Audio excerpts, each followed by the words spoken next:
Welcome to this afternoon's Wheelhouse Talk with Jim Keane, President and CEO of Steelcase. The Houndstein Center and GVSU's Design Thinking Academy are excited to bring this collaborative program to campus. Thank you. So good afternoon. It's our pleasure to be here to talk about design thinking. You know, the Wheelhouse program is about leadership, and leadership comes in many different forms. There's people leadership, there's process leadership, there's business leadership, and today we're going to talk about thought leadership, how we can lead the thinking process of others, and specifically through a methodology that is being talked about a lot these days in the world called design thinking. So simply put, design thinking is a methodology for solving problems. And there's lots of ways of solving problems. Most of the ways we use on a day-to-day basis have their roots in analytical thinking, where we see a problem, we analyze the problem, we can kind of take the problem and break it up into pieces through analysis, we can develop a hypothesis about how to solve it, and then we begin to make the problem a little bit better. How can we incrementally improve that situation? To be honest, 90% of the problems that we face in the world can be solved like that. But unfortunately, we all have problems in our lives, in our businesses, that don't seem to go away that quickly. You know, we've tried it several times. We thought we had the problem solved. It just keeps coming back over and over and over.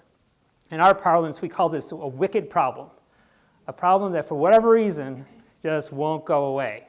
I want everybody in this room right now, just to make this your own personal journey today, to think about a problem you have right now in your life or your work or your educational journey that you would say is a wicked problem.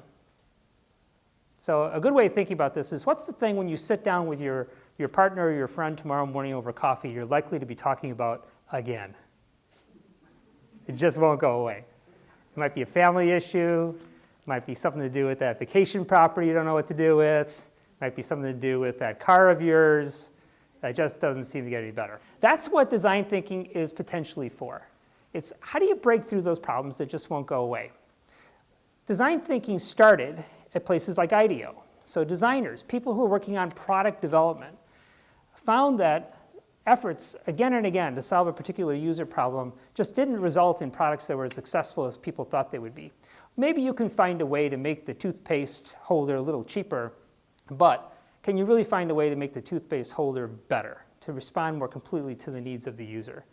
So product designers were among the first to use design thinking principles to solve wicked problems, like the drip at the end of the toothpaste in the morning.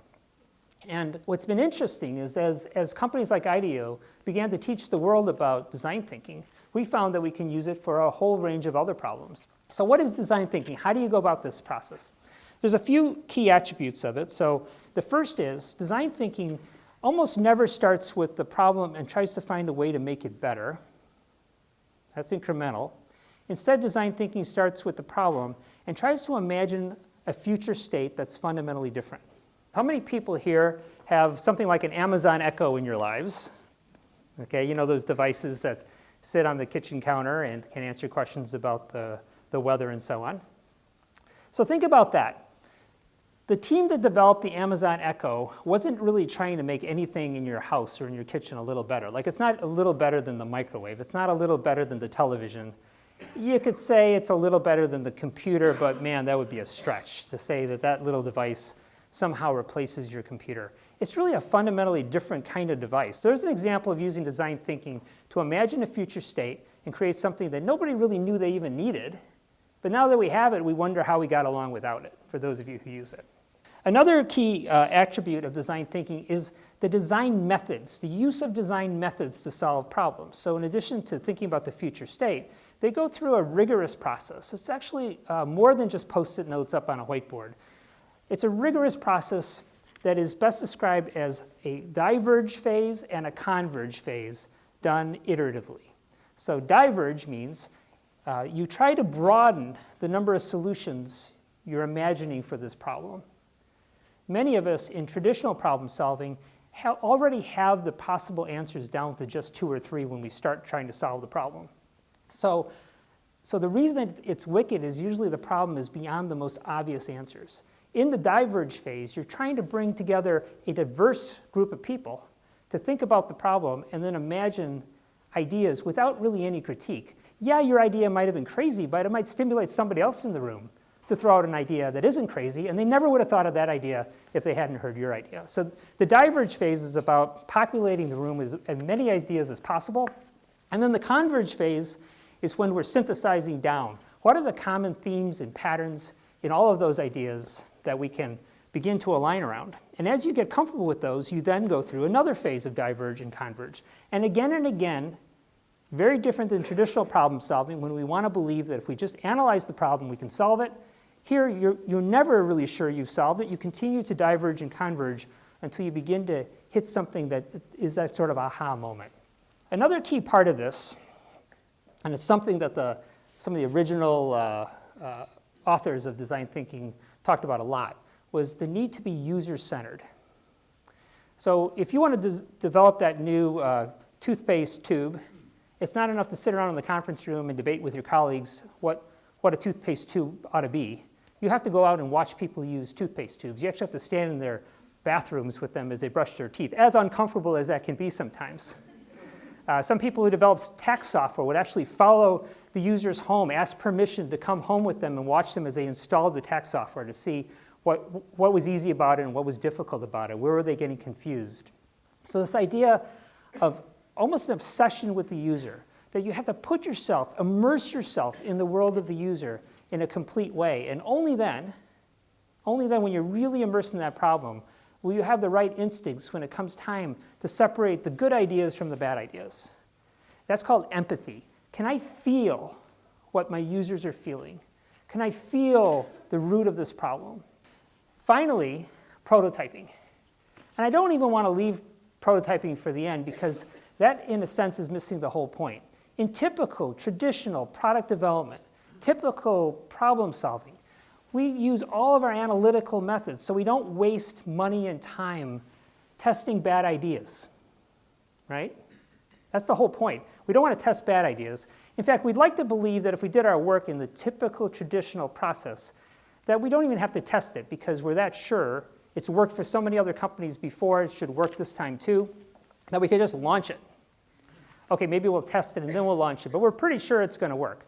Design thinking is the exact opposite of that. We prototype early in the problem-solving process, and the act of prototyping is actually meant to drive learning. So you prototype to fail, you watch that failure, you test that prototype with actual users, you watch them use your new toothpaste tube or whatever it is, and by watching them, you go, oh, it's interesting how it failed completely to achieve this thing I thought it might do. You go back to the drawing board, you do another prototype as fast as you possibly can. You go back to the user, you test it again. So it's this rapid cycle, they call it learning cycles in the world of design thinking, rapid cycles of iteration, diverge, converge, prototype, test with a user, back you go again, diverge, converge, prototype, back to a user.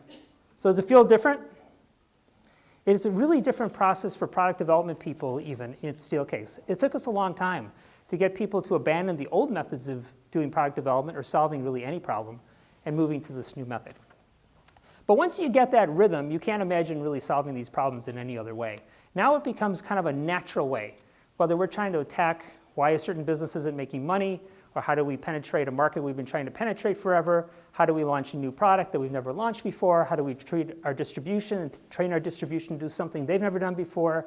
Instead of sitting in conference rooms and imagining that, we go out, we immerse ourselves in the situation, we try to feel what it feels like to be that person, and from that insight, that empathy, we reach better decisions. We're not always perfect, but we also have developed a really healthy appreciation for prototyping and failure and the learning that comes from that. The next part is the how do you use this? So you can use it, as I said, in product development, but you can also use it in a lot of business cases, and you can also use it in the not-for-profit sector. And the colleagues I have joining me today are actually going to talk about that. So I'm going to introduce them one at a time. So first of all, Hannah Aiken. So Hannah is my chief of staff at Steelcase, and I drafted her to come here and talk today. Before being my chief of staff, she was in the corporate strategy function at Steelcase.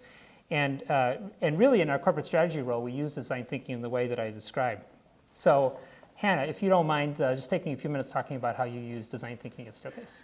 So when you think about strategy being done at a company by the senior executives, the Jims of the world, a lot of times, at least before I came to Steelcase, I would have thought of that as being these very wise, seasoned, old people. You got it part in a right. room. You got it Part part of it's right. Wise. In a room somewhere, maybe with some highly paid consultant, thinking for a long time and then coming down almost like the commandments written on stone saying this is where we're going to go. Well, for us, I want you to imagine a highly intense workshop in May of this year. In one room, we had our executive team, and they were looking at that future imagined state of the world and saying, what are the choices that Steelcase needs to make about who we are, what we do, who we serve, how we serve them, and really honing in on what are the different choices that we make. One of the things we talk about is it's not a valid choice if not doing it is stupid. So there has to be a valid decision where you could legitimately go either way, and it would probably be a good choice. So while they were clarifying that through an intense day, there was a whole nother room of us in a different room in the building doing a very intensive workshop with people from all over the world, different functional leaders, people who work with customers, people who work in our operations. So people with a diverse viewpoint from Steelcase who are close to different parts of our market.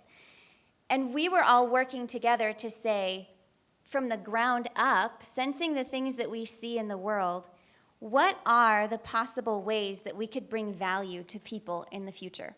And let's come up with ideas. So as Jim said, we're generating ideas, then we would hone them down and say, okay, you've got to pick the best 5. And then we would diverge those out again and then converge. And then the next day, we joined the 2 rooms together and we said, what are the things that we're seeing similarities here? And then how can we take those quickly, those ideas that we think have a lot of value, and test them in market with customers? And that is how that we can adapt and change quickly towards that future vision, but recognizing that the world in the future is changing all the time, so we need to be quick to understand it, understand how it's changing, and then keep prototyping as we bring value to our customers. Thanks, Anna. And so, Adam, we're going to bring you into the conversation. So, Adam Weiler, I've known Adam for a number of years.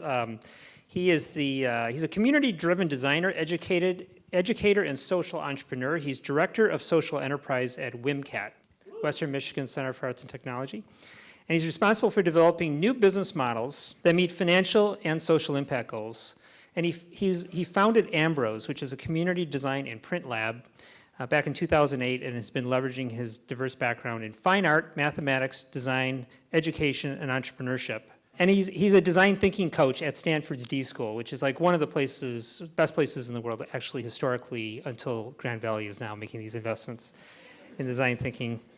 And has consulted with businesses, schools, and not-for-profits. And I asked Adam to join us today to talk first about Ambrose, because I think it's one of the most remarkable models in Grand Rapids, but really throughout the country, in thinking about using design thinking to solve some social issues. So can you start with that? We started a series of after-school workshops and had this idea of, is there a way to sort of self-sustain learning environments for high school students? And we started screen printing and visiting guest artist studios. The idea was to somehow, over the course of a year, expose students to the creative side of business and the business side of creativity. Big learning wasn't that there was that dichotomy, but there was this massive gradient of opportunity to inject creativity, whether you were an accountant, now granted within reason, but there's opportunities to solve problems in each one of those areas. And so we worked with guest artists and actually developed a curriculum that paired students. We started off with fine art, we moved towards applied arts, photography, graphic design, marketing, product design and development over the course of a year, and had actually sold these shirts as, we called it the Maker's Dozen. And so we had subscribers from all over the states pay $20 a month, and that kept the after-school program free for students. All the while that this was happening, we were growing our sort of business-to-business side of screen printing, and it had grown to the point where we actually need to hire folks. And so there were some of our students who had graduated high school that didn't still know what they wanted to do, and so we started hiring them. And then also running every Thursday these Which gave those kids a first job. First which job, is one of yeah. the toughest things Yep. to get. In fact, that's a nice, when done right, design thinking also starts to embrace something else called systems thinking. So just as I said, that sometimes these wicked problems are held in place by forces that just make it impossible to break the cycle. You might call that a vicious cycle, where each part of the system seems to make the next part of the system even worse. With design thinking and systems thinking, you try to think about virtuous cycles. So how does the part, if we're successful, if the part we're working on works, how does it actually make the next part easier? So we've got these kids, right, at WMCAT. They need jobs. We have a thing that needs jobs. They can create a business. That business generates profits. The profits puts more money back into WMCAT. You start getting into one of these virtuous cycles, and then you can scale it up, because it actually does scale. So I asked you guys to think, and we're going to wrap up here by asking you, I'm going to give you the choice of answering one of two questions. How about that, just to confuse everybody? You can either say, hey, here's one thing you'd recommend to everybody if you want to learn more about design thinking. Here's your go-to, or maybe you can do this. And is there just one quick example from your everyday life? Just something really typical and normal and something we can all relate to where you've used design thinking. I think one of the more powerful things to me in design thinking is just taking a pen and paper and sketching out what you're talking about. And it sounds like, a lot of people, when they hear I was an art major, are like, I can't draw stick figures. And I'm like, trust me, I'm not the type of person who can draw you a tractor right now. My nephews can do better tractors than I can. But I think just the act of taking a piece of paper and a pen when you're talking to someone, it's amazing what it does to communication, because all of a sudden you start pointing to it, you're both engaging in it, and it can make a huge difference. So I think about, I serve on my church's women's ministry group, and we were having a conversation about, should we break into committees? Are the events that we have right? And then we started drawing on a whiteboard, and it was like all of a sudden it all made sense. And we were like, okay, we don't need to create lots of structure and committees and programs. This is how this all makes sense. And so I think I would say my biggest takeaway in prototyping is just take a pen and paper and write down what you're talking about. Draw it. I think my challenge to you is to think about, as you're imagining alternative futures for yourself, is to maybe move through a similar exercise. So there are get as many possible options as you can down on paper, and then see if you can push for 10 more ideas. Just to make yourself a little bit uncomfortable, and then maybe intentionally do one, not a long-term commitment, because that feels bad, but try one that you think you'll hate, just for maybe a day, as a way to check some of your own assumptions. So our biology, the way that our brain works, is really gnarly, and I think submitting yourself to one of those things and opening yourself up to say what is it about this that I actually don't like, can be interesting to grow your own perspective about yourself and your own assumptions about your preferences. Very good. So first of all, I'd like to thank Hannah and Adam for their willingness to join us on stage today and share their thoughts. So thank you guys. Thank you all for coming. Have a great weekend.